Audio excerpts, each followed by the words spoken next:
শিৱসাগৰত জিকিৰ জাৰি চৰ্চা আৰু গৱেষণা মঞ্চ অসমৰ উদ্যোগত স্মাৰক বক্তৃতা আৰু বঁটা প্ৰদান অনুষ্ঠান। বিশিষ্ট লোক সংস্কৃতিৰ গৱেষক ডক্টৰ অনিল শইকীয়া সমল ব্যক্তি হিচাপে উপস্থিত থাকি জিকিৰৰ সাংগীতিক সৌন্দৰ্য শীৰ্ষক বিষয়ত বক্তৃতা প্ৰদান কৰা অনুষ্ঠানতে সংগীত নাটক একাডেমী বঁটা প্ৰাপক তৰাৱতী বড়িক 2024-25 বৰ্ষৰ ৰেকিবুদ্দিন আহমেদ সোঁৱৰণী বঁটা, শিল্পী পেঞ্চনাৰ শামছুদ্দিন আহমেদক জীৱনজোৰা সাধনা বঁটা প্ৰদান কৰাৰ লগতে জিকিৰ আৰু জাৰিৰ প্ৰচাৰ আৰু প্ৰসাৰৰ ক্ষেত্ৰত কাম কৰি অহা কেইবাগৰাকীও ব্যক্তিক সম্বৰ্ধনা জনোৱা হয়। অনুষ্ঠানত বহু কেইজন বিষয়ববীয়া উপস্থিতিত সভাখন উদ্বোধন কৰে।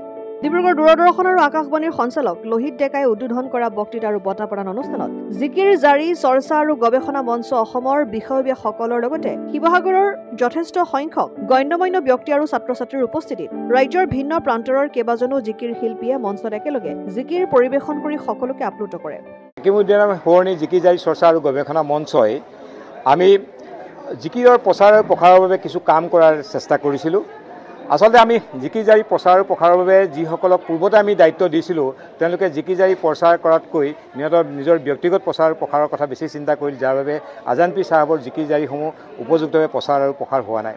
যি কি নহওক, আমি জিকিৰ সময়ত ৰেকিবুদ্দিন আহমেদ সোঁৱৰণী জিকিৰ জাৰি চৰ্চা আৰু গৱেষণা মঞ্চই আমি অসমৰ বিভিন্ন ঠাইত বিভিন্ন কৰ্মশালা অনুষ্ঠিত কৰি আহিছোঁ আৰু এই ক্ষেত্ৰত আমাৰ অসমৰ বিভিন্ন ঠাইত থকা জিকিৰ শিল্পীসকল আমাৰ সমল ব্যক্তি আৰু আমাৰ মঞ্চৰ সদস্য আৰু সেইসকল সদস্য আৰু মঞ্চৰ জিকিৰ শিল্পীক লৈ আমি আজি এই অনুষ্ঠানটো কৰিছিলোঁ। আমি আজি অনুষ্ঠানটো কৰাৰ এটা মূল উদ্দেশ্য হ'ল যে এখন স্মাৰক বক্তৃতাখনৰ জৰিয়তে আজান পীৰৰ সৃষ্টিৰাজিক আমি নতুন প্ৰজন্মৰ মাজলৈ লৈ যোৱা, কাৰণ আমাৰ নতুন প্ৰজন্মই আজান পীৰৰ জিকিৰ আৰু জাৰিৰ সম্পৰ্কত নাজানে।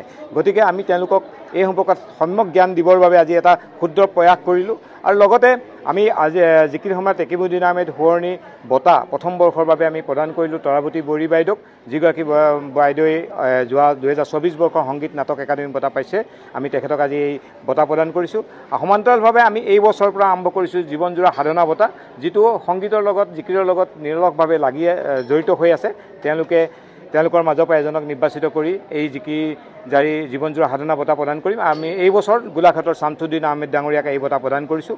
লগতে আমি আৰু এটা কথা উপলব্ধি কৰিছোঁ যে অসমৰ বিভিন্ন ঠাইত, সেয়া দৰং হওক, ওদালগুৰি হওক, চিপাঝাৰ হওক, হাজো হওক, নগাঁও, জাজৰি আদি বিভিন্ন ঠাইত আমি এটা কথা মন কৰিছোঁ যে তাত বহু শিল্পী আছে যি নিৰলসভাৱে খুব মনে প্ৰচাৰ নোহোৱাকৈ কিছু কাম কৰি গৈছে।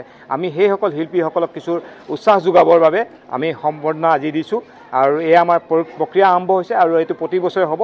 আৰু আমি ইতিমধ্যে ঘোষণা কৰিছোঁ যে অহা বছৰ ওদালগুৰিত আমাৰ এই দ্বিতীয় অধিৱেশন হ'ব। গতিকে আজি অনুষ্ঠানটো বিভিন্ন ব্যক্তি ছাত্ৰ ছাত্ৰীসকল আহি আমাক উপকৃত কৰিলে আৰু অনুষ্ঠানটো সফল কৰিলে।